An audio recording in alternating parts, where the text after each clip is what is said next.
మాజీ మంత్రి హరీష్ రావు తెలంగాణ భవన్లో మాట్లాడుతున్నారు. ఎవరు ఆ ప్రాజెక్టులను పూర్తి చేసింది?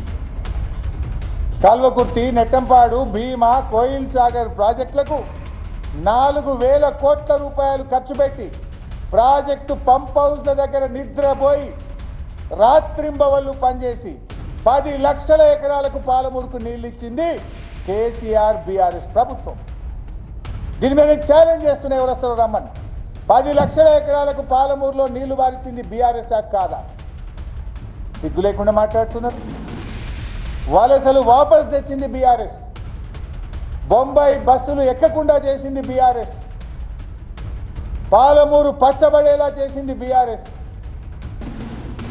కల్వకుర్తి పంప్ హౌజుల దగ్గర మంత్రులుగా ఉన్న నేల మీద పండుకున్న మంచం కూడా లేదు, గట్టిక నేల మీద జంకాన్ వేసుకొని పండుకొని పనిచేయించిన ప్రాజెక్టుల దగ్గర నేను పండుకున్న, నాతో పాటు ఆనాటి మంత్రి లక్ష్మారెడ్డి గారు, planning board vice chairman Niranjan Reddy గారు, నేడు కాంగ్రెస్లో మంత్రిగా ఉన్న జూపల్లి కృష్ణారావు కూడా నా పక్కకు నేల మీద పండుకున్నాడు. ఆ రోజు జొన్నల బోగుడ పంప్ హౌస్లో కానీ, ఆవంచ వాగు దగ్గర కానీ రాత్రులు పండుకొని పెండింగ్ ప్రాజెక్టులను రన్నింగ్ ప్రాజెక్టులుగా మార్చినాం.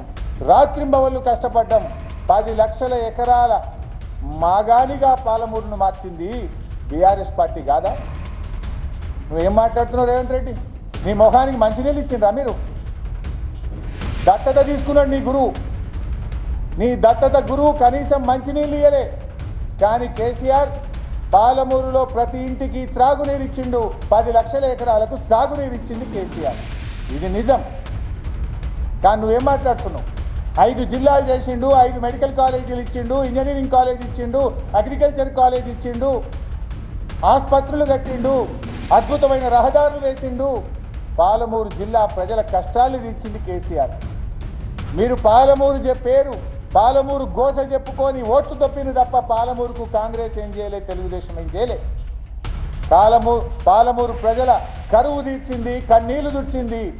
పాలమూరును పచ్చటి మాగానిగా మార్చింది బీఆర్ఎస్ ప్రభుత్వం.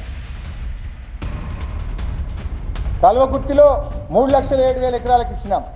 నెట్టంపాడు 1,39,000 ఎకరాలకు ఇచ్చాం. భీమా 1,58,000 ఎకరాలకు ఇచ్చాం. కోయిల్ సాగర్ కింద 32,000 ఎకరాలకు ఇచ్చాం. అదే పాలమూరు జిల్లాలో పాపం ఆనాడు నిజాం నవాబ్ ఆర్డీఎస్ ప్రాజెక్టు కింద 87,500 ఎకరాలకు ప్రాజెక్టు కట్టిండు. నిజాం కాలంలో 87,500 ఎకరాలకు ప్రాజెక్టు కడితే ఉమ్మడి ఆంధ్రప్రదేశ్లో ఈ కాంగ్రెస్ తెలుగుదేశం పాలన పుణ్యమాని 87,500కి 20,000కి వచ్చింది. 20,000కి వచ్చింది. తగ్గింది. పెరుగుతుందా తగ్గుతుందా? మీరు ఉన్నది కూడగొట్టిన వాళ్ళు ఆయన రేవంత్ రెడ్డి. నీ కాంగ్రెస్ పార్టీ పాలమూరు ప్రజలకు ఉన్న ఆయకట్టును ఓడగొట్టింది. నోటికాడ బుక్కరెత్తగొట్టిన పార్టీ కాంగ్రెస్ పార్టీ. కానీ కేసీఆర్ గారు పాదయాత్ర చేసిండు ఆర్డీఎస్ కోసం. ఆనాడు ఉద్యమంలో పాదయాత్ర చేసిండు. ఆర్డీఎస్ కష్టాలను కళ్ళతో చూసి కన్నీళ్లు పెట్టుకున్నాడు. ఆర్డీఎస్ కాలువల్లో ముళ్ళ చెట్లను కంచెలు పెరిగితే నీళ్లు బారాల్సిన కాలువల్లో ముళ్ళ కంచెల్ని చూసి బాధపడ్డాడు కేసీఆర్. మా ప్రభుత్వం రాగానే 9 లిఫ్ట్ ఇరిగేషన్ ప్రాజెక్టు పెట్టి 9 నెలల్లో, రికార్డు టైంలో 9 నెలల్లో 9 లిఫ్ట్ను పూర్తి చేసి ఆర్డీఎస్ కాలువల్లో 50,000 ఎకరాలకు నీళ్లు బారించడం. పోదామా ఆలంపూర్కు? పోదామా గద్వాల్ కన్నా అడుగుతా ఉన్నా. చెప్పరా ఆలంపూర్ గద్వాల ప్రజలు? ఆలంపూర్ గద్వాల్ పోతే పాలమూరులో ఆర్డీఎస్ కాలువల్లో ముళ్ళ కంచెలు పెంచింది ఎవరు, నీళ్లు బారిచ్చింది ఎవరు అడిగితే చెప్పరా అని నేను అడుగుతా ఉన్నా. నేను ఆ రోజు నీళ్ల మంత్రిగా నెలకొక్కసారి పోయిన ఆలంపూర్కు. రాత్రింబవళ్ళు పనిచేయించి ఆర్డీఎస్ కాలువల్లో కృష్ణా నదీ జలాలు ప్రవహింపజేసి మీరు 87,000కి 20,000కి తెస్తే మళ్ళీ 50,000కి తీసుకుపోయి ఆయకట్టుకు నీళ్ళు ఇచ్చినాం. దాని మీద కొన్ని రిజర్వాయర్లు శాంక్షన్ చేసినాం. పూర్తి చేయండి, ఆయన 87,000 వస్తుంది. ఇది నిజాలు. 9 కట్టింది మేము కాదా? కల్వకుర్తి, నెట్టంపాడు, భీమా, కోయిల్ సాగర్లో పనులు పూర్తి చేసి 10 లక్షల ఎకరాలకు నీళ్ళు ఇచ్చింది మేము కాదా? జూరాల ప్రాజెక్టు మేము వచ్చేదాకా ల్యాండ్ ఎక్విజేషన్ కాదు. మేము వచ్చినాక ల్యాండ్ ఎక్విజేషన్ పూర్తి చేసి మొత్తం ఫుల్ కెపాసిటీ రిజర్వాయర్లో నీళ్లు నింపింది జూరాలలో మేం కాదా? రేవంత్ రెడ్డి ఎంత అవగాహన లేకుండా మాట్లాడతాడంటే పాలమూరు ఎత్తిపోతానంటే జూరాల్లో పెట్టాలన్నమాట. మీరు శ్రీశైలంలో పెట్టి తప్పు చేసిండ్రు అని మాట్లాడతారు. మరి నీకు ఆ సలహాదారుడు ఎవరో మరి ఆంధ్ర నుంచి వచ్చిన ఆదిత్యనాథ్ దాస్ ఉన్నట్టున్నాడు. నీకు ఆదిత్యనాథ్ దాస్ని పెట్టుకున్నావు కదా, ఆయన అంతకుమించి ఏం సలహా ఇస్తాడు నీకు? జూరాల మీద ఆ జూరాల బుడ్డంత రిజర్వాయర్, దాని కెపాసిటీ 9 TMC. దాంట్లో మహబూబ్ నగర్ మంచినీళ్ళంతా జూరాల మీదనే ఉంటాయి, మంచినీళ్ళకే సరిపోతుంది. ఇప్పటికే జూరాల మీద జూరాల సొంత ఆయకట్టు 1,00,000 ఎకరాలు ఉంటుంది, భీమా ఆయకట్టు 2 లక్షల ఎకరాలు ఉంటుంది, నెట్టంపాడు ఆయకట్టు 2 లక్షల ఎకరాలు ఉంటుంది, కోయిల్ సాగర్ ఆయకట్టు 50,000 ఎకరాలు ఉంటుంది. అంటే 5,50,000 ఎకరాల ఆయకట్టు ఆల్రెడీ జూరాల మీద ఉన్నది.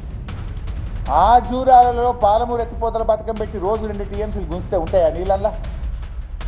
చాట్ల తౌడు పోసి కుక్కలకు పంచాయతీ పెట్టినట్టు కాదా? అంటే ఈయన ఉద్దేశం ఏంటి? 215 TMCలో ఉన్న శ్రీశైలంని ఆంధ్రాకి అప్పచెప్పాలి, జూరాల్లో మనం కొట్టుకోవాలి. ఇక శ్రీశైలంలో ఎంత ఉంటుంది? 215 TMCలు ఉంటాయి.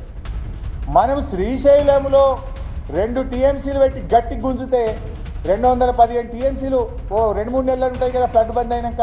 దాంట్లో గుంజుకుందామా, దాన్ని ఆంధ్రాకి ఇచ్చి పెడదామా?